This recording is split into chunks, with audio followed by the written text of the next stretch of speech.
Hello नमस्कार दोस्तों, मैं वहीद चंचल सोनी एक बार फिर द एम्पावर्ड माइंड पॉडकास्ट में आपका स्वागत करता हूं। आज हर बार की तरह हमारे सामने है सुशील जी। शायद आप इनको जानते होंगे, जानते क्यों नहीं होंगे, हर बार वीडियो में मिलते हैं ना आपसे। तो नमस्कार सुशील जी। नमस्कार जी। कैसा लग रहा है आज फिर से? बहुत अच्छा लग रहा है जी। आप हम लोग आई थिंक हफ्ते में मिलते रहते हैं एक आध बार, संडे के दिन बेसिकली आप मिलते जब बुलाते हो मैं आ जाता हैं। पर संडे के दिन तो हमारी अक्सर चर्चाएं होती रहती है अलग अलग टॉपिक्स पे। तो हमने सोचा क्यों ना इनके पॉडकास्ट बना के आप लोगों तक पहुंचा रह जाए। इन सब चीज़ों का आप लोगों तक अगर पहुंचेगी तो लोगों को इस चीज़ के बारे में ज़्यादा अवेयरनेस होगी।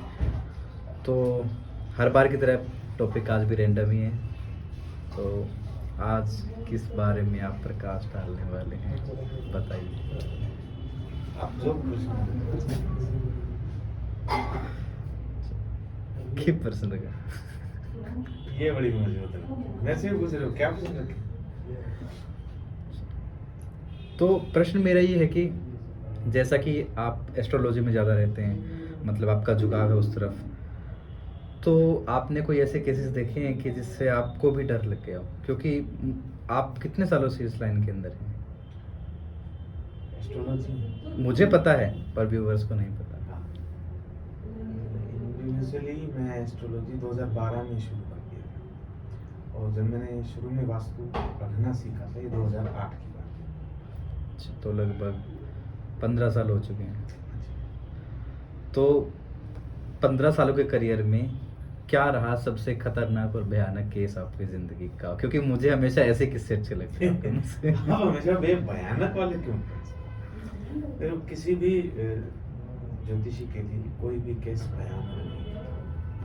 भयानक इसलिए नहीं होता क्योंकि हर योग की जानकारी हमारे शास्त्रों में उपलब्ध है, और हर योग की काट हमारे शास्त्रों में उपलब्ध है। मान लीजिए कोई भी योग है ज्योतिष का जो लगे भी ये खतरनाक है, तो उसका उपाय हमारे पास होता है, हम उसे डरते नहीं, तो खतरनाक हमें नहीं लगता। हालांकि जो जातक है, जातक यानी कि जिसकी कुंडली हम देख रहे हैं, Yes. या ये समझिए कि अगर आवास देख रहे हैं, वास्तु देख रहे हैं, तो मकान का मालिक, और अगर मकान के मालिक ने अपने बेटे की शादी कर दी है तो बेटा। ये अच्छा। बड़ी ये बहुत रहता है जी। कई लोग क्या करते हैं, हालांकि मैं थोड़ा सा भटक जाऊंगा पर समझने की बात है। नहीं, सही बात। वास्तु के लिए लोग हमें बुलाते हैं, भाई आओ जी हमारा घर देखिए, हमें थोड़ी सी तकलीफ चल रही है। होता क्या है कि जो मकान का मालिक है, अब आजकल क्या होने लगा कि मकान का मालिक मिसेज को बना देते हैं, महिला के नाम से होता है या माँ के नाम से होता है। तो वो लोग ये कहते हैं कि जी वो जो नियम है वास्तु के, जो गुणफलानुफल है, वो माता जी पर या मिसेज पर लागू होना चाहिए क्योंकि जमीन उनके नाम है। अब वो ये समझते नहीं है, एक स्पष्ट वाक्य है, समस्त भूमि गोपाल की है। सही बात। सारी भूमि के स्वामी गोपाल। गोपाल भगवान हैं, और हम सिर्फ उसके स्वामी हैं, स्वामी भी नहीं है, मान रहे हैं अपने आप को, जो ईंट पत्थर से हमने हमारा घर बनाया है, ठीक है। और उसमें भी कागजों को कोई नहीं पूछता, ऊर्जा ये पूछती है कि यहाँ चल किसकी रही, अच्छा। पैसा कमा के कौन ला रहा है, कहाँ कौन बन रहा है, डोमिनेंट कौन है उस घर में? हाँ ये कह सकते हैं डोमिनेंट कौन। तो वहाँ ऊर्जाएं महसूस करती हैं, और उसका जो अच्छा बुरा फल है वो उसी को देती है। मुझे ऐसा लगता है कि ना कुछ लोग मानते नहीं इस चीज़ को। तो क्या सच्चाई है? क्या ये सब चीज़ें सच हैं? मतलब देखो, मैं मानता हूँ इस चीज़ को, पर बहुत से लोग इस चीज़ को नहीं मानते। तो क्या ऐसा भी कभी हुआ कि लोगों ने आपको कहा हो कि नहीं मैं ये नहीं मानता हूँ, पर आखिरी दिन उन्होंने कहा कि हाँ आप सही कह रहे थे? ये केस बहुत सैकड़ों उदाहरण है मेरे पास। अच्छा। कि जिस परिवार में हम गए, मान लीजिए, तो जिस व्यक्ति ने हमें बुलाया है तो वह जानता है तो हमें बुला रहा है, तो बाकी जो घर के लोग हैं कई बार वो एग्री नहीं होते। मान लीजिए लड़का है तो अच्छा पढ़ा है, तो वो कहेंगे जी पिताजी ये तो सब को सिला है, हम इस चीज़ को नहीं मानते। लेकिन जब उपाय इम्प्लीमेंट होते हैं, जब उपाय का फल आता है, तो उसके बाद वो लोग मानते हैं हाँ जी आप उपाय करके गए थे और हमें बड़ा लाभ हुआ। मेरे पास एक बहुत स्ट्रॉन्ग उदाहरण है। एक MBBS के लिए ट्राई कर रहा लड़का, उसके पिताजी ने मुझे बुलाया। भाई लड़के को हमने MBBS में एडमिशन दिया, 2 बार वो रह चुका, तीसरी बार ट्राई चल रही थी, नाम नहीं बताऊंगा जी। तो मैं देखा दक्षिणमुखी में काम था, जो भी मैंने उपाय उनके करवाने थे वो किए। तो उसने अपनी मदर को हंसकर कहा, ये जो आपने लगाए हैं, शीशे लगाए हैं, आपने उपाय किए हैं, तो ये क्या करेंगे? ये वो मेरा पेपर क्लियर कराएंगे? ना बिल्कुल सही ये बात। शब्द थे उसके लड़के के। और जब उसका MBBS में एडमिशन हो गया, मैं उससे मिला जी एडमिशन होने के 1.5 साल बाद। अच्छा। कोई कारण हुआ दोबारा जाना हुआ, तब उसने कहा भैया आपके पास काम। अब मान गया। ये सैकड़ों उदाहरण, बहुत बहुत बहुत। क्योंकि ना मैं भी पहले इस चीज़ में विश्वास नहीं करता था, पर जब से हमारी दोस्ती हुई है तब से मैंने उपाय करने शुरू किए। पर आपकी वो बात बिल्कुल सच है कि हर वास्तु के उपाय का जो फल है वो 3 महीने के बाद मिलता है। लोग बस ये 3 महीने निकाल पाते हैं, मैं वो 3 महीने जैसे तैसे निकाल लेता हूँ। और मेरे उपाय हमेशा इतने सटीक रहते हैं, आपके जो बताए हुए उपाय होते हैं इतने सटीक रहते हैं, वो बिल्कुल हम अंधेरे में तीर चलाते तो वो जाके लगते हैं। पर मुझे समझ नहीं आता आखिरकार ये उपाय काम कैसे करते हैं। मतलब लोगों को जानने की इच्छा रहती है, मुझे खुद को पर्सनली इच्छा रहती है कि ये काम कैसे करते हैं। देखिए ये उपाय काम कैसे करते हैं, ये अब बहुत ज़्यादा इसको विज्ञान से रिलेटेड मैं नहीं करता, क्योंकि समझना जितना मुश्किल है इस विषय को, उससे 100 गुना ज़्यादा समझाना मुश्किल है। उसका कारण रहता है। ठीक है, अब आपकी स्ट्रीम मेडिकल स्ट्रीम, अगर मैं आपको इंजीनियरिंग के फॉर्मूले समझ जाओगे आप, लेकिन समय लगेगा और मुझे बड़ी दिक्कत होगी समझाने में। सही बात है। और मेडिकल की टर्म्स आप मुझे समझाने लग जाओ, तो मैं हूँ मेडिकल में, तो मैं थोड़ी थोड़ी समझ पाऊंगा, सही बात। सारी मैं भी नहीं समझ पाऊंगा। ये समझिए थोड़ा सा। तो ऊर्जाओं का खेल है। अच्छा। अब हर उपाय काम कैसे करता है, ये डिपेंड करता है कि आप अपने जीवन में रहते कैसे, या वास्तु के अनुसार आप उस एरिया में किस प्रकार रह रहे हैं, सो कैसे रहे हैं, खा कैसे रहे हैं, पी कैसे रहे हैं, और वहाँ ऊर्जाएं अपना काम करती हैं। सही बात। ऐसे उदाहरण नहीं है। नहीं, उदाहरण आपका है मेरे पास। आपने मुझे दिया था कि मैं जिस हॉस्पिटल में, मतलब मेरा खुद का एक आयुर्वेदिक हॉस्पिटल है, मैं उसको रन करता हूँ, तो आपने बताया कि मेरे फ्लोर के जो नीचे वाला मेरा फ्लोर है उसमें नीचे आग जलती थी। आपने कहा खुद के नीचे आग मत जलाओ। तो ये मुझे ऐसा लगा कि शायद आपने उसी के लिए को रिलेट किया होगा शायद। कई बार ये रहता है जी कि जिस समय हम उपाय बताते हैं तो हमारा ध्यान वही रहता है, उसके बाद जब हम ध्यान हटा देते हैं तो फिर वापस उपाय की तरफ ध्यान नहीं देते, क्योंकि इतने लोगों से मिलना होता है, इतने लोगों को उपाय दिए गए होते हैं, तो उतने लोगों को अगर याद रखेंगे तो खुद परेशान ठीक है। हालांकि हमें याद रहता है भी फला फला को हमने क्या क्या उपाय दिया, क्या क्या कहा, लेकिन मोस्टली हम याद रखने की कोशिश नहीं करते, ताकि हम स्वस्थ रहें, दिमाग फ्रेश रहे। बिल्कुल सही बात, तभी अगले लोगों का भला हो पाएगा। तभी दूसरे लोगों को आसानी से समझ हाँ, हमें भला करना चाहिए, वो आप क्या बोलते हैं, हमें कृपा करनी चाहिए। ये बड़ा कंट्रोवर्शियल विषय हो जाएगा, बात भटक जाएगी हमारी। मेरे गुरुजी कहते हैं कि दया नहीं करनी चाहिए। बड़ा स्ट्रॉन्ग विषय है, मतलब इतना भयानक विषय हो जाएगा, सुनने वाले परेशान हो जाएंगे, सुनने वाले लाइक की जगह डिसलाइक डिसलाइक ठोक देंगे, भाई दया क्यों न करें। और दया के लिए तो सारे संत कहते हैं कि खूब दया करो, खूब दया करो, सही बात है। जीवों का पालन करो, दया करो, दया करो। मेरे गुरुजी कहते हैं कि दया और कृपा दोनों में अंतर है।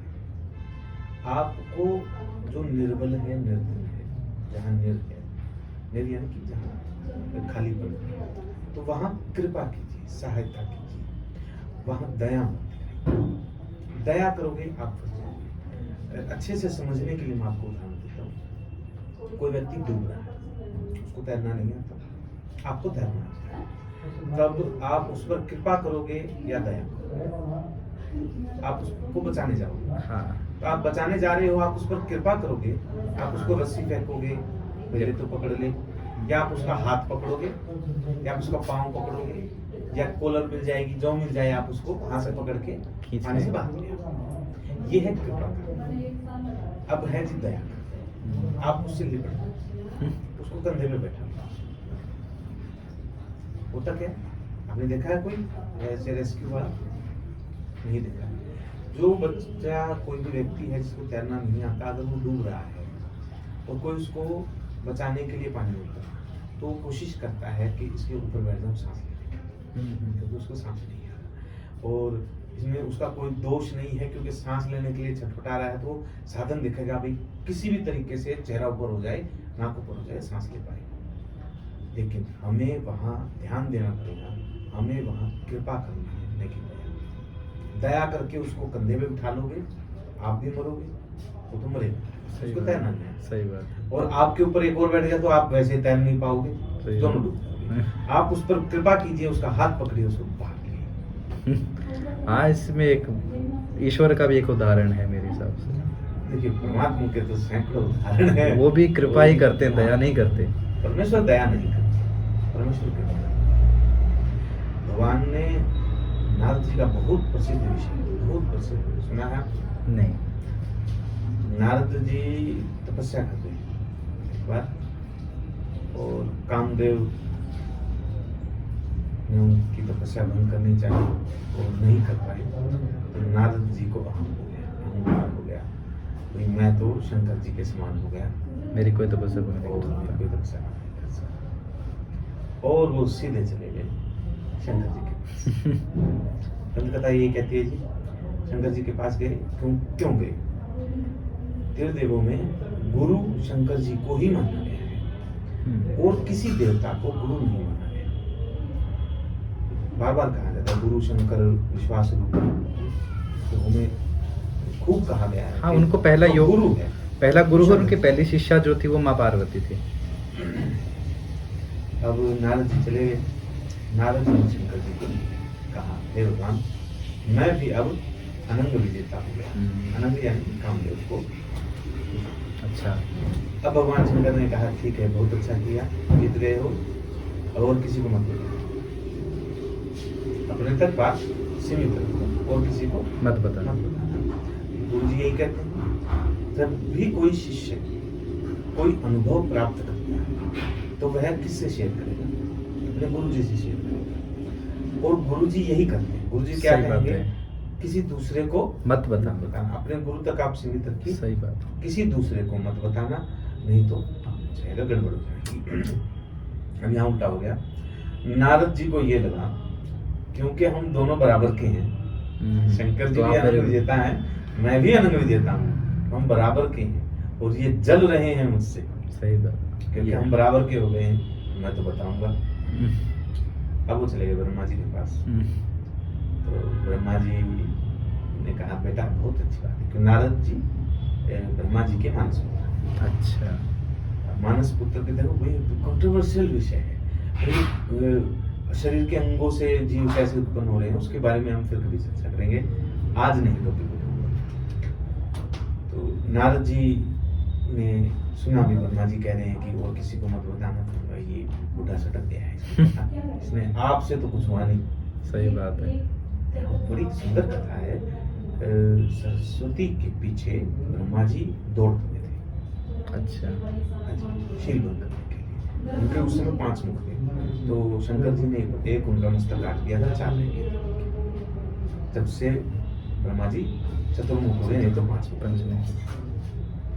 5 मुख भी साथ साथ उत्पन्न हुए थे। बहुत लंबी कथा खिंच जाएगी, संक्षेप में समझ कथा लंबी खिंच जाएगी, मैं समझाने के लिए बोल रहा हूँ बस। तो नारद जी चले गए ब्रह्मा जी के बाद विष्णु जी के पास। विष्णु जी को कहा, हे परमेश्वर, मैं आज अनंग विजेता हो गया। अब ये बात विष्णु जी को नहीं भाई, मैंने कहा मेरे भक्त को अहंकार हो जाए। सही बात। तो भगवान अगर दया करते तो क्या कहते? बहुत बढ़िया, बहुत अच्छा बात। बहुत बढ़िया, बैठो। हाँ, अब तो आप भाई सीनियर की कैटेगरी में आ गए। लेकिन भगवान ने दया नहीं की, भगवान ने कृपा की। भगवान ने उसी क्षण माया रची, एक मायावी नगरी बनाई, उस मायावी नगरी में एक राजकुमारी बनाई, राजा बनाया, राजकुमारी बनाई, उसका स्वयंवर रचाया, नारद को किसी भांति से वहां भेजा, नारद उस पर मोहित हुआ श्रीदेवी पर, और उसको लगा भी मैं सबसे सुंदर हो जाऊंगा तो ये मेरा वर्ण कर लेगी। नारद जी आए भगवान विष्णु के पास, माया में ही चल रहे, हाँ। असल में कुछ नहीं हो रहा है, स्वप्न जगत चल रहा है। और नारद जी ने भगवान से कहा है, भगवान मुझे हरिमुख दे दीजिए। भगवान ने कहा तथास्तु। अब हरि पर्यायवाची शब्द, हरि का अर्थ काई होता है, जल में जो पैदा अच्छा होते हैं। अच्छा। हरि का अर्थ भगवान नारायण भी। नारायण है। हरि का अर्थ शेर भी होता है, हरि का अर्थ मेंढक भी होता है, हरि का अर्थ बंदर भी होता है। ओह। तो भगवान ने कहा तथास्तु, और नारद जी का मुख बंदर जैसा हो गया। अब देखिए, यहाँ दया नहीं, दया करते तो भगवान उसको अपना जैसा श्रीमुख दे देते, वही देते जो उनको चाहिए। लेकिन ये भगवान की ही माया थी, तो भगवान ने उनको हरिमुख दिया, बंदर जैसा चेहरा दे दिया। नारद जी चले गए दरबार में, जहाँ स्वयंवर चल रहा था। तो बंदर को कौन शादी करे? शादी कौन करे? तो भगवान नारायण वहां सब प्रकट हुए, जो सब कुछ माया था। तो श्री देवी ने भगवान का वर्ण किया। अब नारद जी क्रोधित हो गए, तो आपने मेरा वर्ण क्यों नहीं किया? श्री देवी ने कहा कि अपनी शक्ल जाके देख। उसने आई में अपनी शक्ल देखी बंदर जैसी, तो बड़ा क्रोध आया और भगवान को श्राप दे दिया, हे भगवान, जब तुमने मुझे बंदर जैसा चेहरा दिया है, किसी कालखंड में ये बंदर जैसा चेहरा तुम्हारे काम आएगा। ये कथा बनाने के लिए 2-4 चीजें। तो फिर ये हनुमान जी वाला हनुमान जी का प्रसंग हुआ, तब उसको होश आया। भगवान ने कहा वापस आ जाओ, back to the safe zone. अब भगवान ने जब माया खींची तो नारद जी को होश आया, तो क्या करना, कहाँ जिंदगी भर नारायण नारायण नारायण जपने वाला, सही बात है। और कहाँ माया माया माया जप रहा था। सही। नारद को होश आ गया। और अगर भगवान वहां दया करता तो इतने अच्छे लेवल पर नारद का अर्थ ही है जिसकी बात को कोई रद्द न कर सके, नारद, इसलिए उनका नाम नारद। हालांकि इसका शाब्दिक अर्थ है, जिसके ब्रह्मेंद्र के अंदर नारायण विराजमान है, वही नारद। नारद स्वयं भगवान के अवतार ही है, प्रतिक्षण नारायण नारायण, जिसके समस्त अंगों में नारायण विराजमान है, ब्रह्मेंद्र में नारायण विराजमान, वही नारद। सही बात। अब ऐसे साधक अगर गिर जाए वो गलत हो, तो गलत है, और वो उनकी भी रेपुटेशन एक खराब होती है। भगवान की रेपुटेशन खराब हो जाएगी। तो भगवान ने वो रेपुटेशन थाम दी। दया वर्सेस कृपा। कृपा कीजिए। तो हम अपने असली टॉपिक से बहुत दूर जा चुके हैं, हर वही बार ये की तरह। अब इसके बारे में तो क्योंकि आपका टॉपिक था कि आपने भयावह क्या देखा। हाँ, अब भयावह ज्योतिष के हिसाब से भयावह कुछ नहीं होता, जातक के लिए होता है, ज्योतिषी के लिए नहीं होता, क्योंकि ज्योतिष के पास सब तरह के हथियार होते हैं। वहाँ भाई उच्च का ग्रह है तो उसको कैसे संभालना है, नीच का ग्रह है तो कैसे संभालना है, कोई चीज़ गलत बनी हुई है तो उसको तुड़वा देना है, नहीं बनी हुई है तो बनवा देना है, कोई चीज़ उठा के कहाँ रखनी है, दिशा के, बहुत सरल से उपायों से हेल्प हो जाती है, बहुत अच्छी स्थिति आ जाती है। फिर भी एक आधा कोई केस हो रहा होगा जो मतलब मजा आया मुझे आज काम करके, जैसे अब काम करके तो मजा अलग विषय है ना, काम करके मजा मुझे हर बार आता है। कोई भी केस देखते हैं तो मजा मुझे हर बार, मुझे मेरे काम से मिलेगा। अब जैसे मैं यहाँ पे आयुर्वेदिक डॉक्टर हूँ, तो मुझे अब कई बार ऐसा होता है पेशेंट को इंस्टेंट रिलीफ चाहिए। लोग बोलते हैं कि आयुर्वेदिक मेडिसिन बहुत स्लो काम करती है, बट मज़ा तब आता है जब वही पेशेंट बोलता है कि सर मैं पहले दिन ही अच्छा लगा मुझे, तो तब मुझे उन चीज़ों में मज़ा आता है। अच्छा, आप इंस्टेंट पूछ रहे हो? हाँ, मतलब नहीं इंस्टेंट नहीं, बट करके आपको ये लगा कि सेटिस्फेक्शन कि हाँ ईश्वर ने मुझे इस लाइन में डाला ना, तो कोई ना कोई मतलब बहुत अच्छा था वो डिसीजन उनका, और मुझे बहुत मज़ा आया। मजा तो नहीं कह सकता। आपने जैसे कहा, एक केस था मेरा, वो सुसाइड अटेम्प्ट का केस था। बच्ची थी तो सुसाइड अटेम्प्ट 2 बार कर चुकी थी। वास्तु बहुत खराब था, और क्योंकि ईशान खराब था, बुध खराब हो जाते हैं। बुध खराब होने से स्थितियाँ उत्पन्न हुई, और जब ठीक किया गया 4थे महीने के बाद जो उनका केस चल रहा था वो सब फारिग हो गया। जो गड़बड़ें चल रही थी वो ठीक हो गई। आज वो गुड़िया अपने ससुराल मजे से रह रही है, तो कोई तकलीफ नहीं है, कोई अटेम्प्ट नहीं, एकदम फर्स्ट क्लास। तो लोग सुसाइड अटेम्प्ट करते हैं, इसके पीछे क्या मेनली सिर्फ ईशान कौन ही रीजन है? नहीं, उस घर में कारण था ये, हर व्यक्ति के लिए नहीं कह सकते। ओके। कुंडली जिम्मेवार होती है सुसाइड अटेम्प्ट के लिए, सामाजिक व्यवहार सुसाइड अटेम्प्ट के लिए जिम्मेवार होता है। वास्तु के हिसाब से तो सिर्फ स्थान देखा ही जाएगा, ईशान भागी ही देखा जाएगा, लेकिन बहुत सारी चीजें सिर्फ कुंडली से नहीं देख सकते, सिर्फ वास्तु से नहीं देख सकते सुसाइड। आप किस प्रकार की संगत में रह रहे हैं, तो ये कहेंगे जी ये तो ज्योतिष से परे की बात है, लेकिन वो बहुत महत्वपूर्ण चीज है।